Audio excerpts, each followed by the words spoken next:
Dalton Pitts on the Big X Sports Radio.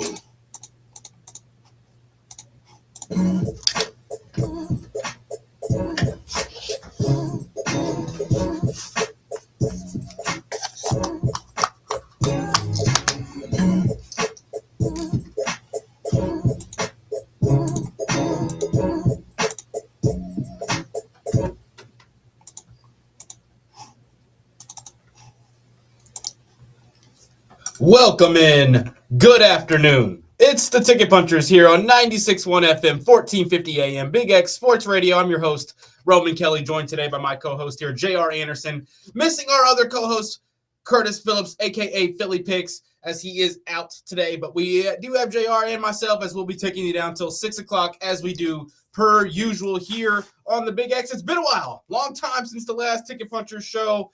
I believe it was the, 19th was the last time we were on. JR, it's been a minute. How are you today, sir? I'm good, Rome. Good to be back, brother. Missed you guys.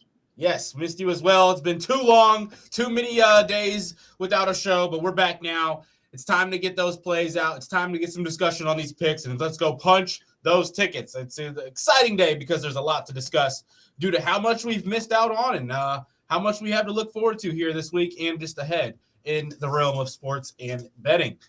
Before we do that, though, I want to let the listeners know we want your all's comments, we want your all's thoughts, and we want your all's concerns, questions, whatever it may be, on the Game Day Men's Health text line at 502-414-1450. Got the Game Day Men's Health shirt on right now, rocking it. Game Day Men's Health is redefining men's wellness. No shortcuts, just results. Testosterone, peptides, weight loss, and sexual performance therapy. Visit GameDayMen'sHealth.com, defining a new era in men's health. JR, it's been too long, my man, and there are some things that I want to discuss. We don't have Philly today. We will have his picks, we will have his punches, and we will have, of course, his triple punch piece, as we will be getting the triple punch parlay sent out back up and running here today. I want to ask, in the time we've been off, December 19th was the last show we had, or maybe it was the 22nd. The 22nd was a Monday, so December 19th was the last show we did have. And that's, there's been a lot of things happening since then and pretty much every realm of sports. I kind of just want to give the listeners a bit of an update of where our heads are at, how we're feeling about a couple leagues and how things are set to turn out. We'll kind of just start with college football because that's been the most excitement, I feel like, for the most part, due to its season coming to a close, technically with the college football playoff being underway now and it being in the end phase of the college football season outside of those games. I want to ask you what you're excited about, if there was anything that surprised you, if there was any bowl game activities you were doing while you were watching. I know Louisville had our bowl game. We did get the victory. I wanted to get your opinions on that as well because we saw Miller Moss. We didn't see a Deuce Adams, and we've now got some news today about some college football things on the Louisville side. But I want to see where your head's at centered around this college football playoff. We've got Alabama and Tennessee playing. We've got some other games. What are you looking forward to most in the college football playoff, JR? What teams are you ready to try to make some money on? Yeah, we've made money all season long on Bama, BYU.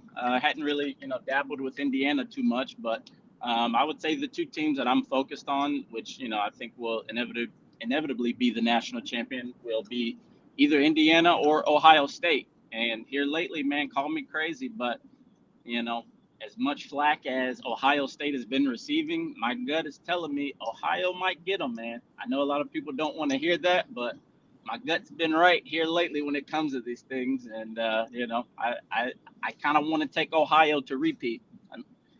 But if they don't, then, I think Indiana's definitely the favorite. But, I do think Indiana is due for a loss, man. I'm kind of leaning the same direction with you, JR. I think that they got to see each other already once this season, which is huge for teams that are contenders in college football. You already kind of know what you like to do. You know what you did wrong in that first matchup.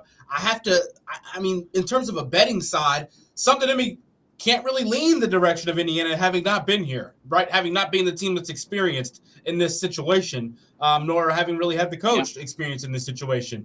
But I ultimately do lean Ohio State. Ohio State will be in action against Miami tomorrow at 7:30. I expect them to get a victory in that game and then go on to play the winner. Go ahead.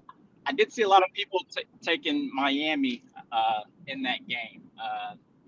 Call me crazy, but if you're taking Miami, I think you're crazy.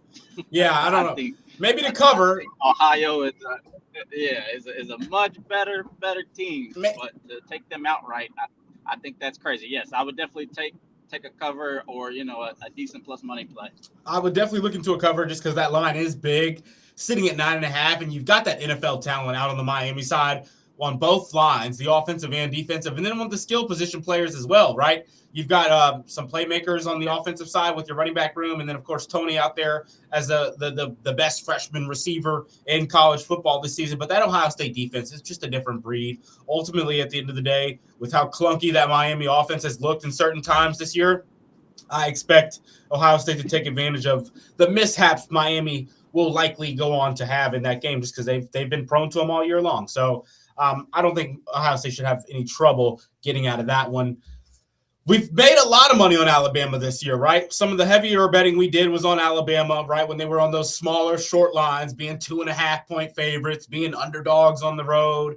The spread for Alabama this season when they were underdogs or on the road was nice. It worked out for us, JR. And we've got another big line here in a college football playoff matchup, but not big like the other ones. This one is a 7-point line with Alabama and Indiana. On Thursday at 4 p.m., I mean, everyone's saying Indiana. Everybody's leaning Indiana. I think Indiana's going to win this game, but something tells me Alabama's defense can keep them under control. And if Alabama's offense can get some points on the board, it should be able to be a good football game that stays ultimately in that one touchdown kind of a region. I think Alabama could have a late cover in this one, potentially, if they can get a few stops. That's one I'll be excited to see, but I haven't seen a lot of people on the Alabama +7. I wanted to see where you were at, JR, as someone who's been heavy on Alabama all year long. Yeah, I think Alabama can definitely win this game, if not definitely cover. I think it's all going to come down to those first two quarters, man. Those first two quarters are going to be imperative for them to slow the game down. Don't let Indiana get out fast, get up 14 points to zip, by the second quarter. Don't throw any pick sixes like, we've seen Indiana capitalize on a lot here lately. You just got to manage their defense more so than their offense. I do think Alabama can keep up with a high caliber scoring offense. Alabama's offense versus that Indiana defense. The ball, convert on first downs, and Indiana feasts on turnovers. And so if you cannot throw interceptions, don't fumble, don't do anything silly to jeopardize or allow them to turn their defense into a scoring defense, then you'll be all right. And it'll come down to a battle of the offenses. But I definitely like Alabama to cover. I think more so around like 9 to 10, which might put us, outside of most people's, favorite odd zone. Yeah. 200. I don't know if you can look that up. I'm just muting at the moment. But it's probably north of 150. But, I'd say if Alabama loses, it'll be between that demolished in the first half. But, yeah, in these type of atmospheres, the one thing that I do know about championship blood is that the game slows down, and yes, it becomes very competitive. You can get Alabama right now. Won't lay down. You can get Alabama right now at +10.5 at -170. Alabama right now, you can catch them at +10.5 on the alternate spread at -172, +9.5 at -142. So there's good juice there if you do think that Alabama is going to lose, but potentially could keep it close. Yeah, I love the 9.5. I think it'll be a heavy run game to start out. Like I said, it'll all come down to turnovers, man. I do think Alabama's defense is formidable. They can cause some havoc. It's just, a matter of if they wake up that day, and then also coaching, it's going to come down to coaching, how well Alabama can, dial up some good teams. I've been, 3 weeks, 2 weeks, 2.5 weeks of preparation. Yep. Yeah, a little over 10 days, yeah. They'll have plenty of time. They should know exactly what they want to do out there. We should be seeing good football regardless. Yeah. I think we lost you for a second there on the cutout, but we got you back now. We do have a comment in the chat here. It says, interested to see how the teams on bye play. Having a month off from football is insane. Bye teams went 0-4 last season. They did go 0-4 last season. I'll be interested to see what they look like as well. That was the talk of the playoff last year. JR, do you think you will see something similar with the bye teams this year? I think with the matchups, I don't think so. I think if anything, it'll split like a 2-2, but it definitely won't go 0-4. I think the teams with byes are too high powered to go 0-4. I mean, if it does happen, I'm kind of with you on that one. It'd be a surprise. Highly doubt it. I do think though that you'll see a slow kind of form of play in the beginning of those games with the bye teams, just because a month off, you got to get it back, right? You're going to have a little bit of rust to knock off, but I think that we won't see 0-4 again. I don't think that happens. Lazard guy though, we appreciate that comment. Any text you guys have on the Game Day Men's Health text line, please send those in as well. Texter says, "R.I.P. Jeffersonville Cluckers. Rest now, brother. We will see you in Valhalla." Yep, the Jeffersonville Cluckers went down in flames, it sounded like. Had some issues with the kitchen.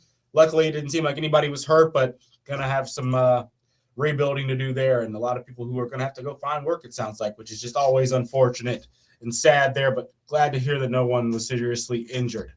JR, we've got some games on right now. Tennessee and Illinois just kicked off in the Music City Bowl. I had the Big X big bet of Tennessee money line earlier today. I do think Tennessee wins this one. I like Tennessee in this game, if I'm just being honest.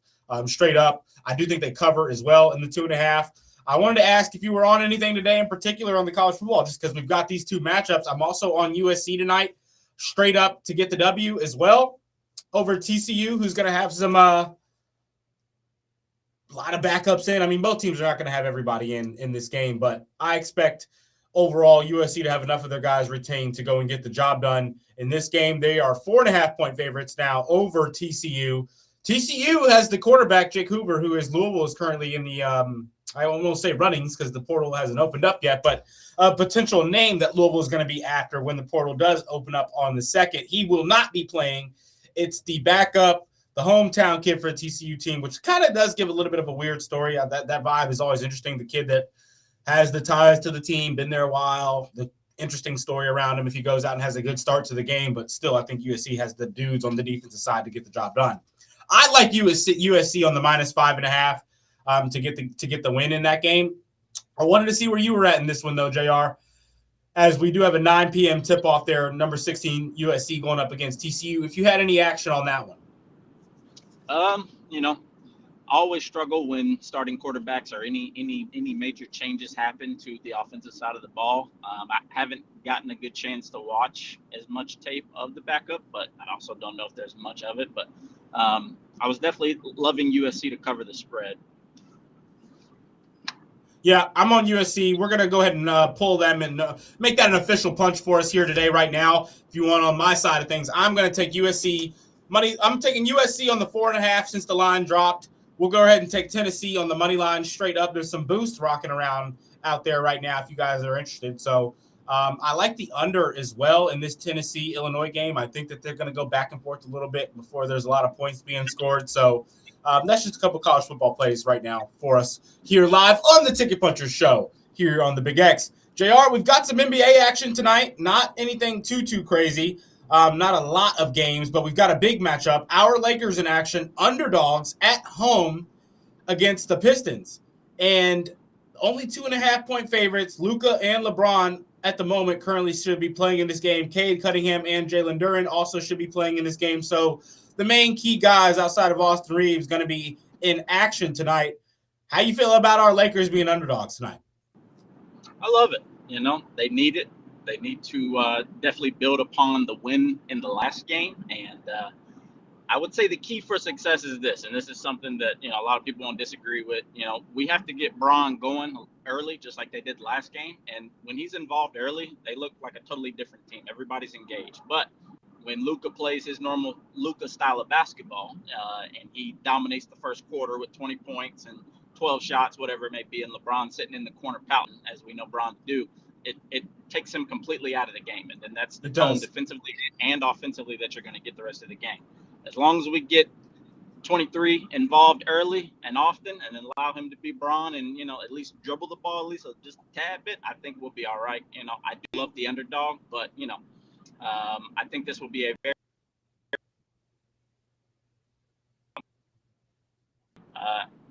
yes, still out. He'll be out a couple of weeks with a calf injury is what they're saying he's got. It was an interesting way that they put it, but no Reeves tonight. I expected us to be underdogs in this. I mean, we haven't been the greatest defensive team, but the Pistons are also a very good defensive team, and I don't think we have much of anybody that can slow down Cade. So we'll see how the night goes.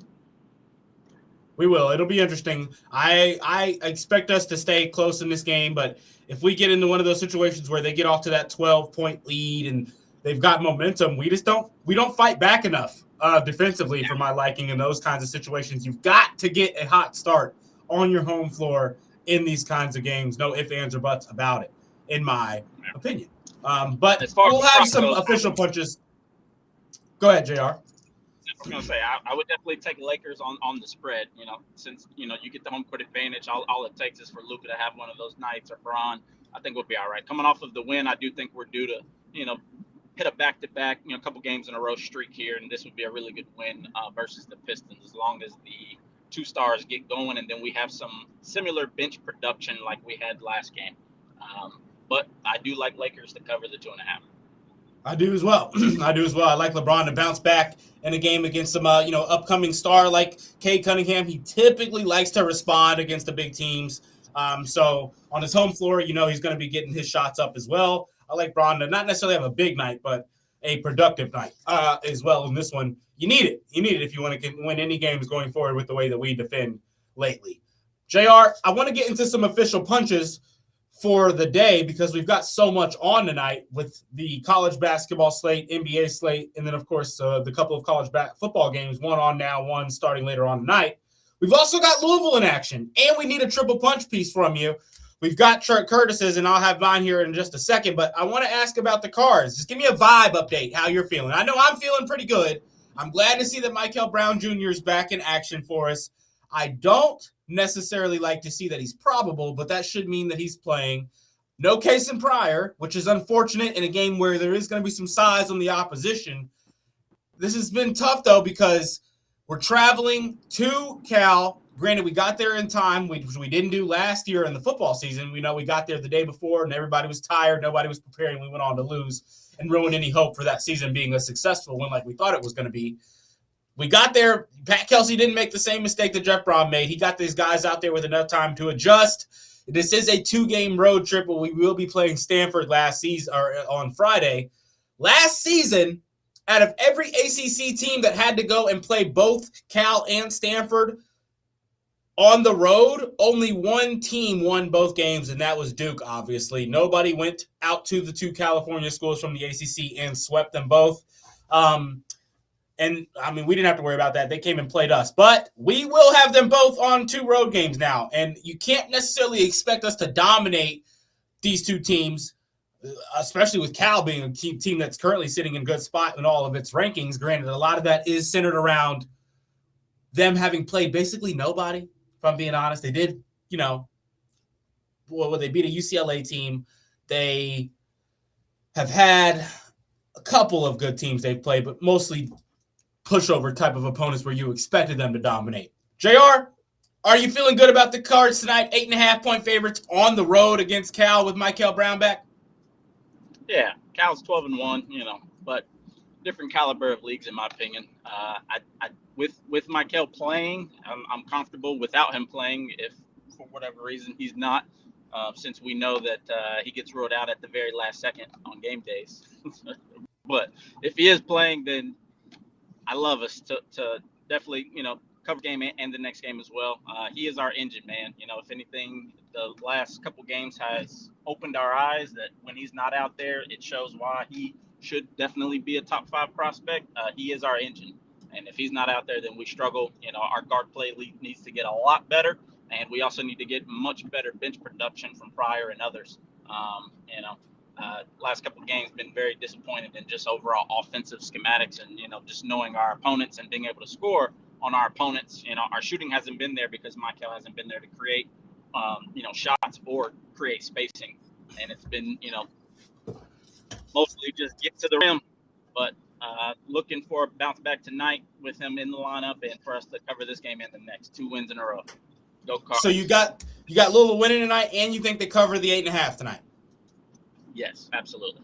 With Love Michael, that. if he gets ruled out, then my sentiments will change. Yeah, I'm with you there a little bit. I don't have us covering. I've got us winning in that 87-82 kind of a range.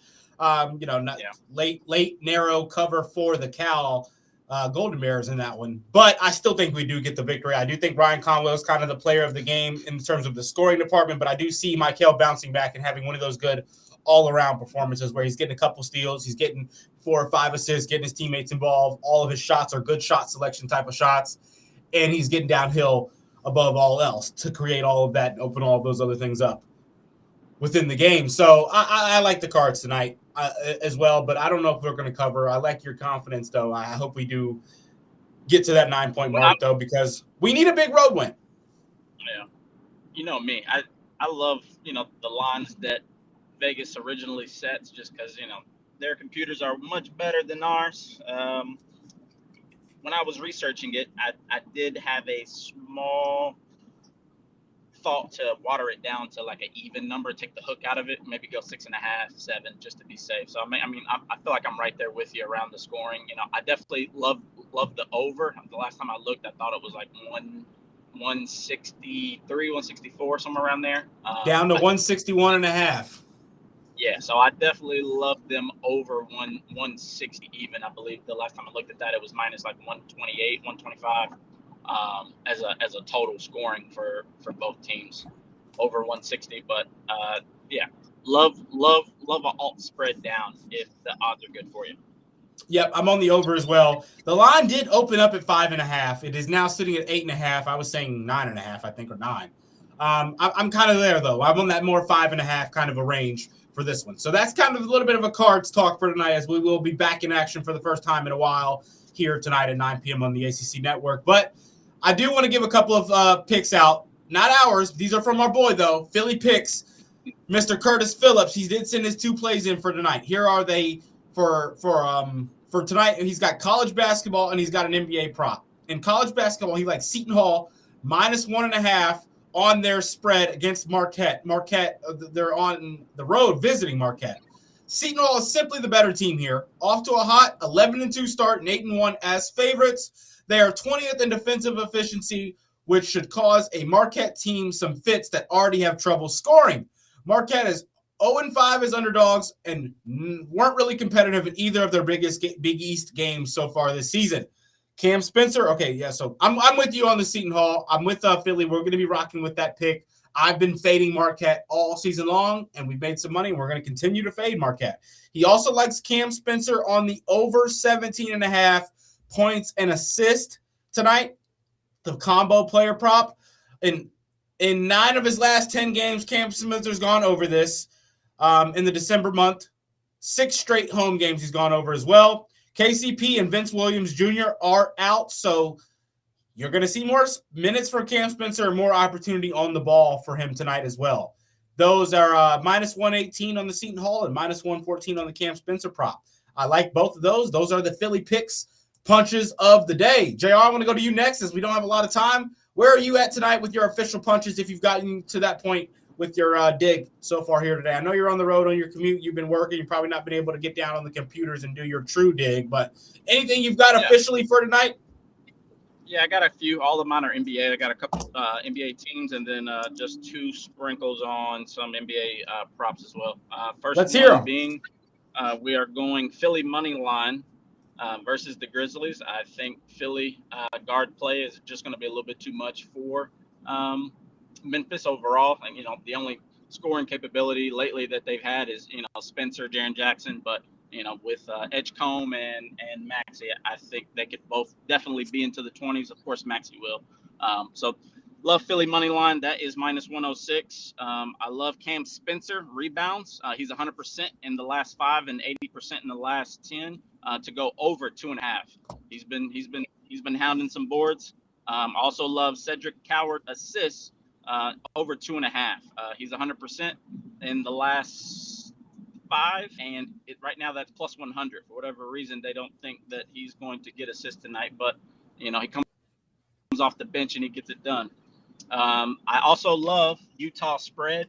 It is currently sitting at plus 8.5. They've been formidable. They've been covering spreads. They are going up against Boston. A lot of people won't like me going against Boston, but it's fine.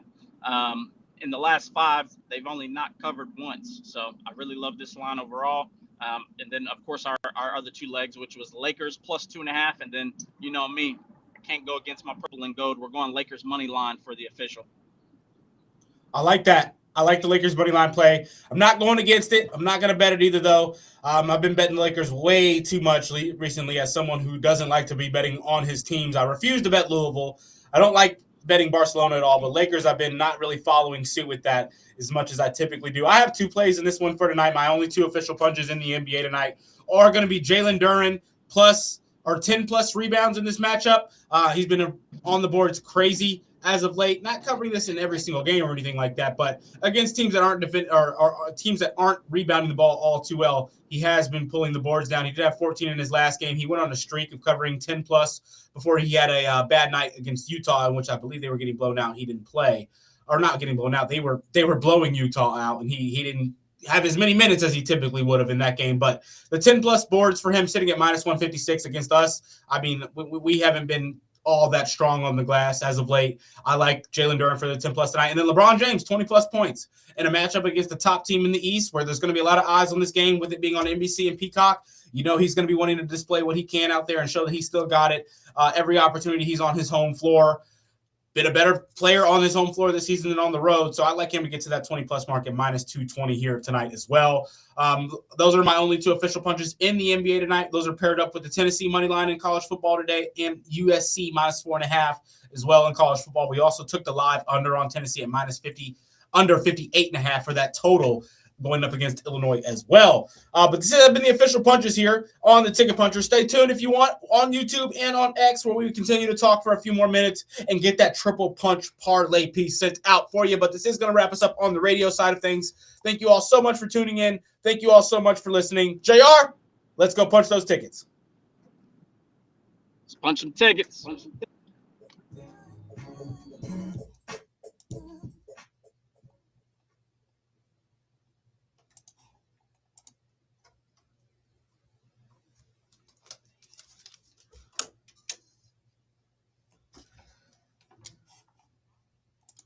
All right.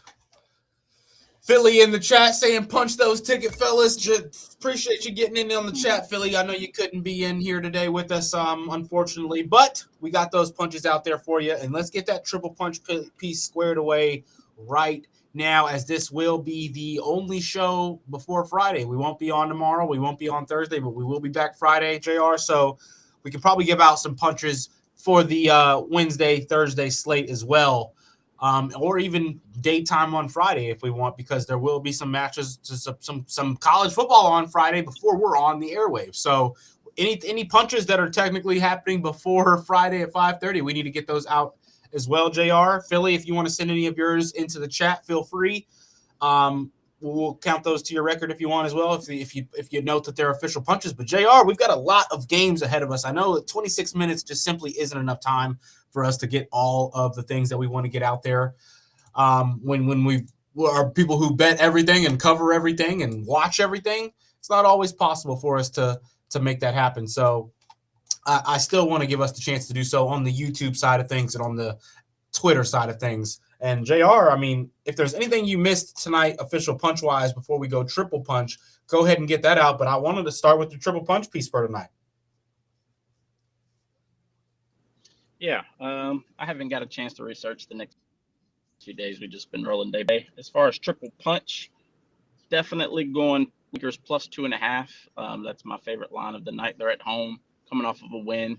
I've had this thing with East Coast teams traveling to the West Coast, with time differences and things. I give the advantage to the West Coast team outside of the back-to-back within 2 or 3 days. But I do like our chances. I think Detroit is going to have a hard time matching up with Luka. And I think Braun is starting to wake up. So even without AR, I think we can get the job done as long as we limit Cade, which I'm sure that Rui will be assigned to him.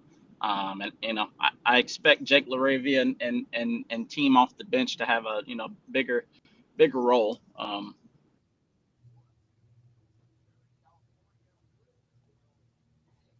Trying to tweak things to get the ball rolling. He called out the super to him and Reeves, and not so much anybody saying that they need to be better defensively and just fight a little bit more, fight a little bit harder. And so I expect this game to be the perfect game to do that. I expect a big night out of Luka. I think Luka's going to shoot for 35-40 easily, just on the mismatch alone. So you going Luka? Hang on one second. What'd you say? You want to take Luka or Lakers on the triple punch? Taking the Lakers on the triple punch for the plus 2.5 as a additional prop. I like Luka for 30. He didn't get 30 I do as well. Last game. Hold on, you're breaking up on me. I was just saying I like Luka as well.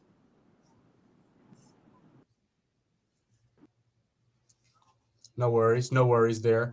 I like Luka on the prop tonight. I don't think they have anybody that can match him, guard him. I think you don't want to put Cade on Luka. I think that gives you issues, if I'm being honest.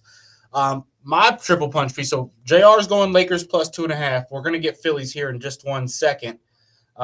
He's going. So Philly picks is going Lauri Markkanen 25 plus points tonight for the Utah Jazz, going up against the Celtics at home. I like that. 25 plus at minus 162. I'm going Russell Westbrook at 15 plus on the road, visiting the Clippers. Revenge spot. I want to see what JR thinks of that. JR, we had, so I'm sure you saw in the chat, we've got Lauri Markkanen 25 plus points for the Philly picks. Yeah, we can hear you. Can you hear me?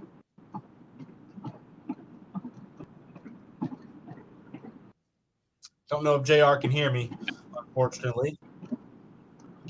Can't hear me, unfortunately. JR, we'll just drop out. We'll get your picks sent in here. Lauri Markkanen, though, 25 plus points for Philly picks. Mr. Curtis Phillips for his triple punch piece. JR is going Lakers plus 2.5, and I'm rocking with the Russell Westbrook 15 plus points in a revenge game spot, going up against his old team, the Clippers, a team that he felt like he was going to probably try to build something with, and they moved on from him. So he likes kind of going crazy against his old teams. You maybe kind of can water that down into a different spot if you wanted to play it a little bit safer with the way that the Clippers offense has looked. Obviously, Kawhi coming off of 56 points. I believe you can get Russell Westbrook at over 13.5 at minus 154 if you didn't want to go with the 15. You wanted to rock with him at 14 or even 12.5 at minus 210 to play it safe for the sake of a triple punch. I like to take the even lines on these triple punches because I bet the entire parlay, and I just place a little small wager on it for the sake of the fun, right? And I'm going to be rocking with all three of those. Philly says we're cashing the punch today. I am on that, Philly. Let's cash this triple punch. And there it is. Really, I don't think there's much more we're going to add. I don't know how the connection's sounding for JR, but JR, we got the triple punch sent out. We didn't get anything sent out for the rest of the week. However, I want you guys to let us know in the comments what you think. We could probably do a show still. We don't have to necessarily be off triple punchers because the radio's off. We can go on YouTube. We can go on X. We can still give our picks out. Just let us know if you'd like us to do that or not.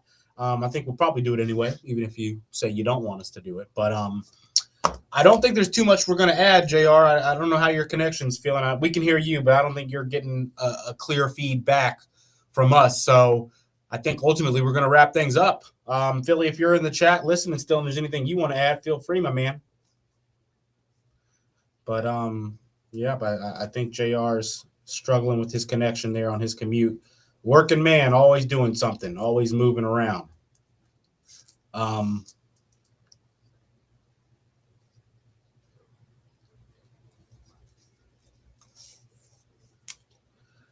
I think this is going to wrap us up, though. Appreciate you guys tuning in. We've got 3 viewers on the YouTube side of things. We've got about 20 of you all on the YouTube X side of things, it looked like. So, or 10, not 20. Georgia plus 500 for the Natty. I'm on it. I'm locking that in. I like Georgia to win it all. Kirby, he's due. He's ready. But this is going to wrap us up on the Ticket Punchers. Thank you all so much for tuning in. Thank you all so much for listening. We are going to catch you guys potentially tomorrow. Not sure what time. We're going to try to make it in the early afternoon if we can. Obviously, with it being New Year's Day, not going to try to do something in the evening time, but maybe like noon, 1, 2 o'clock tomorrow. We do a little stream. I'll be working Pacers in the daytime tomorrow from home, so maybe even during that if we can make that happen.